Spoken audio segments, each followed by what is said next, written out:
നമസ്കാരം. മെട്രോ മാറ്റിനി ന്യൂസിലേക്ക് സ്വാഗതം. കഴിഞ്ഞ കുറച്ച് ദിവസങ്ങളായി ബാലയും കോകിലയും എലിസബത്തും അമൃതയും ഒക്കെയാണ് സോഷ്യൽ മീഡിയയിലെ ചർച്ചാ വിഷയം. ബാലയുടെ ജീവിതത്തിൽ സംഭവിച്ചതെല്ലാം ഒരു സിനിമാ കഥ പോലെ പ്രേക്ഷകർക്ക് അറിയാവുന്നതാണ്. അമൃതയുമായുള്ള ബന്ധം ഏർപ്പെടുത്തിയ ശേഷം ബാലയ്ക്ക് പങ്കാളിയായി വന്നത് എലിസബത്ത് ഉദയനായിരുന്നു. വിവാഹം പക്ഷേ ഔദ്യോഗികമായി രജിസ്റ്റർ ചെയ്തിരുന്നില്ല. കഴിഞ്ഞ ദിവസങ്ങളിൽ ബാലയ്ക്കെതിരെ നിരവധി വിവാദങ്ങളാണ് ഉയർന്നു വന്നത്. അമൃത സുരേഷ് ബാലയ്ക്കെതിരെ നൽകിയ കേസും വിവാദങ്ങളും ചർച്ചയാകുന്നതിനിടെയാണ് ബാലയ്ക്കെതിരെ ഗുരുതര ആരോപണങ്ങളുമായി എലിസബത്ത് രംഗത്തെത്തിയത്. ഇപ്പോഴിതാ എലിസബത്ത് പങ്കുവച്ച പുതിയ വീഡിയോയാണ് സോഷ്യൽ മീഡിയയിൽ ചർച്ചയാകുന്നത്. തന്റെ ആദ്യ വിവാഹത്തെക്കുറിച്ച് അവർ നേരത്തെ സംസാരിച്ചിരുന്നു. എന്റെ വീഡിയോയിൽ വരുന്ന കമന്റുകൾക്കും അവർ മറുപടി നൽകാറുണ്ട്. എനിക്കിതേക്കുറിച്ച് കൂടുതലൊന്നും പറയാനില്ലെന്ന് പറഞ്ഞായിരുന്നു പുതിയ പോസ്റ്റ്. അമൃത സുരേഷിനെ കുറിച്ചുള്ള കമന്റിന് നൽകിയ മറുപടിയുടെ സ്ക്രീൻഷോട്ടായിരുന്നു വീഡിയോയിൽ എലിസബത്ത് പങ്കുവച്ചത്. വോയിസ് ഓവർ ഇല്ലാതെയായിരുന്നു ഇത്തവണത്തെ എലിസബത്തിന്റെ മറുപടി. ഒന്നും കേൾക്കാനാവില്ലല്ലോ എന്നായിരുന്നു കമന്റുകൾ. എന്നെ ആരാണ് ചതിച്ചത്, ഭീഷണിപ്പെടുത്തിയത് എന്നാണ് ഞാൻ പറയുന്നത്. നിങ്ങളെ സംബന്ധിച്ച് ഞങ്ങൾ രണ്ടുപേരും ഒരുപോലെ ആയിരിക്കാം. വ്യത്യസ്ത രീതികളിലൂടെയായി രണ്ടുപേരും എന്നെ ചതിച്ചതാണ്. അവർ നേരിട്ട ദുരനുഭവത്തെക്കുറിച്ച് ആരോടെങ്കിലും തുറന്നു പറഞ്ഞിട്ടുണ്ടെങ്കിൽ അവരെ വിശ്വാസമുള്ളത് കൊണ്ടായിരിക്കില്ലേ. കോൾ റെക്കോർഡ് ചെയ്തതെന്നും പറഞ്ഞ കാര്യങ്ങൾ രഹസ്യമായി വെക്കണമെന്നും പറഞ്ഞതാണ്. ഞാൻ പറഞ്ഞ കാര്യങ്ങൾ സീക്രട്ടായി വെക്കണമെന്ന് പറഞ്ഞിട്ടും അത് മാധ്യമങ്ങളിലൂടെ കേൾക്കേണ്ടി വരുന്ന അവസ്ഥയായിരുന്നു എനിക്കുണ്ടായത്. അതിനുശേഷമുള്ള എന്റെ അവസ്ഥയെക്കുറിച്ച് നിങ്ങൾ ആലോചിച്ചിട്ടുണ്ടോ എന്നും എലിസബത്ത് ചോദിക്കുന്നുണ്ട്. അഭിമുഖങ്ങളിലെല്ലാം ഞങ്ങൾ സുഹൃത്തുക്കളാണെന്ന് നിങ്ങൾ പറയുന്നു. എപ്പോഴാണ് ഞാൻ നിങ്ങളെ സുഹൃത്തുക്കളാക്കിയത്? എന്നെ ചതിച്ചവരുമായി ഞാൻ എന്തിന് സൗഹൃദം സ്ഥാപിക്കണം? ഈ സൗഹൃദത്തെക്കുറിച്ച് ചോദിച്ച് കുറെ പേർ എത്തിയിരുന്നു. അവരുമായി അടുത്ത ബന്ധമുള്ളവരായിരിക്കാം. എന്നെ ആരൊക്കെ സപ്പോർട്ട് ചെയ്യുന്നുണ്ടെന്ന് എനിക്ക് വ്യക്തമായി അറിയാം. സ്വാർത്ഥ ലാഭത്തിന് വേണ്ടി പിന്തുണയ്ക്കുന്നവരെയും എനിക്ക് മനസ്സിലാക്കാനാവും എന്നുമായിരുന്നു എലിസബത്ത് കുറിച്ചത്. വീഡിയോയുടെ താഴെയായി മോശം കമന്റുമായി എത്തിയവർക്കും അവർ മറുപടി നൽകിയിരുന്നു. കുറെ ആയല്ലോ ഇവിടെ വന്ന് മോശം കമന്റ് ഇടുന്നു, നിർത്തിക്കൂടെ എന്നായിരുന്നു എലിസബത്തിന്റെ മറുപടി. പ്രതീക്ഷയോടെയായിരുന്നു വിവാഹ ജീവിതത്തിലേക്ക് കടന്നത്. എന്നാൽ സഹിക്കാൻ പറ്റുന്ന കാര്യങ്ങളായിരുന്നില്ല സംഭവിച്ചത്. നേരത്തെ ഒരു വിവാഹം നടന്നതാണെന്നും ദിവസങ്ങൾക്കുള്ളിൽ പിരിഞ്ഞതാണെന്നും അദ്ദേഹത്തിനോട് പറഞ്ഞതാണ്. അതേക്കുറിച്ച് പറഞ്ഞാൽ എനിക്ക് നാണക്കേടാണ്, എവിടെയും പറയരുതെന്ന് പറഞ്ഞത് അദ്ദേഹമാണെന്നുമായിരുന്നു മുൻപ് എലിസബത്ത് വിശദീകരിച്ചത്. അടുത്തിടെയായിരുന്നു കാര്യങ്ങളെക്കുറിച്ചെല്ലാം വിശദീകരിച്ച് വീഡിയോ പോസ്റ്റ് ചെയ്തത്. ഒന്നിനു പിന്നാലെ ഒന്നൊന്നായി വിവാദങ്ങളാണ്. ചിലതൊക്കെ കണ്ടാൽ പ്രതികരിക്കാതെ ഇരിക്കാനാവില്ലെന്നും എലിസബത്ത് വ്യക്തമാക്കിയിരുന്നു. കഴിഞ്ഞ ദിവസമാണ് അമൃത സുരേഷിനും അഭിരാമി സുരേഷിനും പരോക്ഷ വിമർശനവുമായി എലിസബത്ത് രംഗത്ത് വന്നത്. ബാലയുമായുള്ള വിഷയത്തിൽ എലിസബത്തിനെ ഞങ്ങൾ പിന്തുണയ്ക്കുന്നതായി അഭിരാമി സുരേഷ് അറിയിച്ചിരുന്നു. തങ്ങൾ എലിസബത്തിനെ ബന്ധപ്പെടാൻ ശ്രമിച്ചിരുന്നു എന്നും എന്നാൽ ചില വ്യക്തികളുടെ ഇടപെടൽ മൂലം അത് നടന്നില്ലെന്നും അഭിരാമി പറഞ്ഞു. ഇതിന് പിന്നാലെയാണ് സെലിബ്രിറ്റി സ്റ്റാറ്റസിന്റെ സപ്പോർട്ട് വേണ്ടെന്ന് വ്യക്തമാക്കി എലിസബത്ത് രംഗത്ത് വന്നിരുന്നത്. ചിലർ പറയുന്നത് കേട്ടു, 14 വർഷം ഞങ്ങൾ അനുഭവിച്ച സംഭവങ്ങളാണ്, അവർക്ക് വെറും 2 വർഷമേ അനുഭവിക്കേണ്ടി വന്നിട്ടുള്ളൂ എന്ന്. എന്നാൽ ആ 2 വർഷത്തിനുള്ളിൽ തന്നെ അവർക്ക് ഇത്രയും പിന്തുണ ലഭിച്ചിരിക്കുകയാണ്.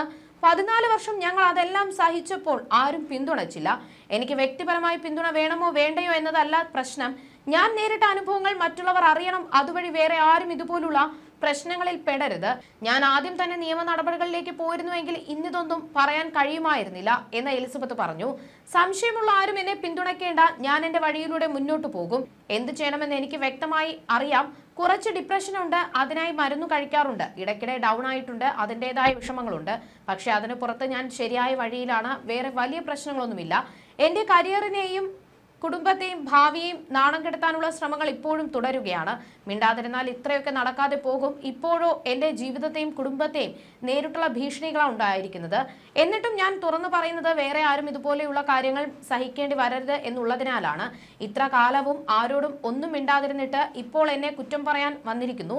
എന്നിട്ട് താരതമ്യപ്പെടുത്തുന്നു. ന്യായവും നീതിയും പുറത്തു വരുമ്പോൾ ഒരു ഇരയ്ക്ക് മറ്റൊരു ഇരയെ കാണുമ്പോൾ സന്തോഷമാണ് വരേണ്ടത്. നവംബറിൽ കുറച്ചാളുകൾ എന്നെ വിളിച്ചു, ഇതിനെതിരെ കേസ് കൊടുക്കണമെന്ന് ആവശ്യപ്പെട്ടു.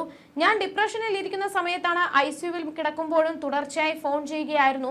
കൂടെ നിൽക്കാൻ ഒരാൾ പോലും ഇല്ലാതെ ആശുപത്രിയിൽ കിടക്കുമ്പോൾ ഇവർ വിളിയോട് വിളി. കേസ് കൊടുക്കൂ എന്ന് പറഞ്ഞു. എനിക്ക് പേടിയാണെന്ന് ഞാൻ മറുപടി പറഞ്ഞു. ഈ സമ്മർദ്ദം കൂടാതെ എനിക്ക് താങ്ങാൻ വയ്യെന്ന് പറഞ്ഞു. അവരുടെ കരച്ചിൽ കണ്ട് ഞാൻ എന്റെ ജീവിതത്തിൽ അനുഭവിച്ച കാര്യങ്ങൾ ഞാൻ അവരോട് പങ്കുവച്ചിരുന്നു. ഇതൊന്നും റെക്കോർഡ് ചെയ്തത് ആരുമായും ഷെയർ ചെയ്യാൻ ഇഷ്ടമില്ലെന്ന് ഞാൻ പറഞ്ഞു. എനിക്ക് പേടിയായിരുന്നു എന്നും എലിസബത്ത് പറഞ്ഞു. പല കാര്യങ്ങളും പറയാൻ പേടിയായിരുന്നു. ആളുകൾ അറിയുന്നതിൽ എനിക്ക് നാണക്കേടുണ്ടായിരുന്നു. ഞാൻ ആശുപത്രിയിൽ കിടക്കുമ്പോൾ തന്നെ ഞാൻ കേസ് കൊടുക്കില്ല എന്നറിഞ്ഞ അവർ മീഡിയ വഴി എല്ലാം പറഞ്ഞു. ഓഡിയോ റെക്കോർഡ് മെസ്സഞ്ചർ വഴി അയച്ചു കൊടുക്കാമെന്നും അവർ പറഞ്ഞു.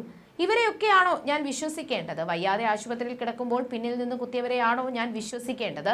ഫോൺ റെക്കോർഡ് ചെയ്യരുത് എന്ന് പറഞ്ഞപ്പോൾ ഞാൻ പ്രമുഖ നടനൊന്നുമല്ല. ഫോൺ റെക്കോർഡ് ചെയ്യാൻ നല്ല ആളുകളാണെന്നായിരുന്നു മറുപടി. എന്നിട്ടാണ് ഞാൻ കേസ് കൊടുക്കില്ല എന്നറിഞ്ഞിട്ട് പിറ്റേന്ന് ഞാൻ അനുഭവിച്ച കാര്യങ്ങളൊക്കെ മാധ്യമങ്ങളിലൂടെ വൃത്തികെട്ട രീതിയിൽ പറഞ്ഞതെന്നും അവർ ചൂണ്ടിക്കാണിക്കുന്നു. ഇതിൽ ഞാൻ ആരെയാണ് കുറ്റക്കാരായി കാണേണ്ടത്? എനിക്കിവർ രണ്ടുപേരും തമ്മിൽ വലിയ വ്യത്യാസമൊന്നും തോന്നുന്നില്ല. കേട്ടിട്ട് സഹിക്കാൻ പറ്റുന്നില്ല. എനിക്കൊരു സ്വാധീനവുമില്ല. ഞാൻ ഒറ്റയ്ക്കാണ് പോരാടുന്നത്. അതിന് സപ്പോർട്ട് ചെയ്ത് കുറേ നാട്ടുകാരുണ്ട്. ആത്മാർത്ഥമായി കരുതൽ കാണിക്കുന്ന കുറെ ആളുകളുണ്ട്. എനിക്ക് ഇത്രയും ആളുകൾ മതി. എനിക്ക് കാശിന്റെയോ സെലിബ്രിറ്റി സ്റ്റാറ്റസിന്റെയോ പിന്തുണയൊന്നും വേണ്ട. സപ്പോർട്ട് ചെയ്യേണ്ടവരായിരുന്നുവെങ്കിൽ എപ്പോഴേ ചെയ്യേണ്ടതായിരുന്നു. സഹായിക്കാൻ പോയി സഹായം സ്വീകരിച്ചില്ല എന്ന് പറയുന്നു. പിന്നിൽ നിന്ന് കുത്തിയിട്ടാണോ സഹായിക്കുന്നേ? അതൊക്കെ ഏറ്റുപിടിച്ച് കുറെ ആളുകൾ എന്നോട് ചോദിക്കുന്നു, എന്താണ് അവരുടെ കൂടെ പോയി കേസ് കൊടുക്കാത്തതെന്ന്. കുറച്ചു കഴിഞ്ഞാൽ ഇവർ തന്നെ പിന്നിൽ നിന്ന് കുത്തുമെന്നും ആർക്കാണ് അറിയാത്തതെന്നും എലിസബത്ത് ഏറ്റവും പുതിയ വീഡിയോയിലൂടെ ചോദിക്കുന്നു. കഴിഞ്ഞ വർഷം അവസാനമായിരുന്നു കോകിലയുമായുള്ള ബാലയുടെ വിവാഹം കഴിഞ്ഞത്. തന്റെ അമ്മാവന്റെ മകളാണെന്ന് കോകിലയെക്കുറിച്ച് ബാല പറഞ്ഞിരുന്നത്. എലിസബത്തുമായുള്ള വിവാഹബന്ധം വേർപിരിഞ്ഞപ്പോഴും ബാല കോകിലയെ വിവാഹം കഴിച്ചപ്പോഴും എലിസബത്ത് ബാലയ്ക്കെതിരെ മോശമായി ഒന്നും പറഞ്ഞിരുന്നില്ല. എന്നാൽ എലിസബത്തിനെ ടാർഗറ്റ് ചെയ്ത് സൈബർ ആക്രമണം ഉണ്ടായപ്പോഴാണ് ബാലയോടൊപ്പം കഴിഞ്ഞ നാളുകളിൽ താൻ അനുഭവിച്ച കാര്യങ്ങൾ എലിസബത്ത് വെളിപ്പെടുത്തിയത്. തന്നെ ശാരീരികമായും മാനസികമായും ബാല പീഡിപ്പിച്ചുവെന്നും ഗത്യന്തരമില്ലാതെ ആത്മഹത്യയ്ക്ക് ശ്രമിച്ചിരുന്നു എന്നുമാണ് എലിസബത്ത് പറഞ്ഞത്. മറ്റ് സ്ത്രീകളുമായി ബാല ബന്ധം പുലർത്തിയിരുന്നതായുമാണ് എലിസബത്ത് വെളിപ്പെടുത്തിയിരുന്നത്. എലിസബത്ത് പല വെളിപ്പെടുത്തലുമായി രംഗത്തെത്തി തുടങ്ങിയതോടെയാണ് മലയാളികളിൽ ഒരു വിഭാഗം അമൃത പറഞ്ഞതും സത്യസന്ധമായ കാര്യങ്ങളായിരുന്നുവെന്ന് വിശ്വസിച്ചു തുടങ്ങിയത്. അതേസമയം സ്വന്തം ജീവന് ഭീഷണിയുണ്ടെന്നും തന്നെ മനഃപൂർവ്വം അപായപ്പെടുത്താൻ ശ്രമങ്ങൾ നടക്കുന്നുണ്ടെന്നും എലിസബത്ത് പറഞ്ഞിരുന്നു. ഇന്ന് ഞാൻ കാറിൽ വരുന്ന സമയത്ത് ഒരാൾ ഒരു വണ്ടി കൊണ്ടുവന്ന് ഞങ്ങളുടെ വണ്ടിയിൽ ഇടിപ്പിച്ചു. അത് എന്നെ പേടിപ്പിക്കാൻ ആരെങ്കിലും ചെയ്തതാണോ എന്നൊന്നും എനിക്കറിയില്ല. ഒരു തവണ ഇടിച്ചാൽ അറിയാതെ ചെയ്തതാണെന്ന് കരുതാം. ഇത് 2-3 തവണ എന്നെ ഇടിച്ചു. ഒരു തവണ ഇടിച്ചപ്പോൾ വണ്ടി നിർത്തി ചോദിച്ചുകൊണ്ടിരുന്നപ്പോൾ വീണ്ടും ഇടിച്ചു. അത് കഴിഞ്ഞ് 3-ാം തവണയും ഇടിച്ചു. ഇടിച്ചത് ക്ലോസ് റേഞ്ചിൽ ആയതുകൊണ്ടും അതൊരു ചെറിയ വണ്ടി ആയതു കാരണവും ഞങ്ങളുടെ വണ്ടിക്ക് കാര്യമായ കുഴപ്പമൊന്നും സംഭവിച്ചില്ല. അയാളുടെ ബമ്പർ വന്നു ഞങ്ങളുടെ ടയറിന് മുകളിൽ ആണ് ഇടിച്ചത്.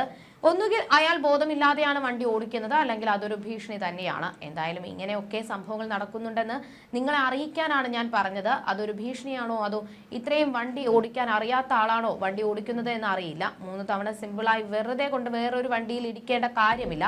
എന്തായാലും എനിക്ക് കുഴപ്പമൊന്നും സംഭവിച്ചിട്ടില്ല. ഞാൻ ഇതുവരെ സുരക്ഷിതയാണ്. കുറച്ച് ദിവസമായി കടുത്ത മാനസിക വിഷമത്തിലായത് കാരണം ആണ് വീഡിയോ ചെയ്യാതിരുന്നതെന്നും എലിസബത്ത് പറഞ്ഞിരുന്നു.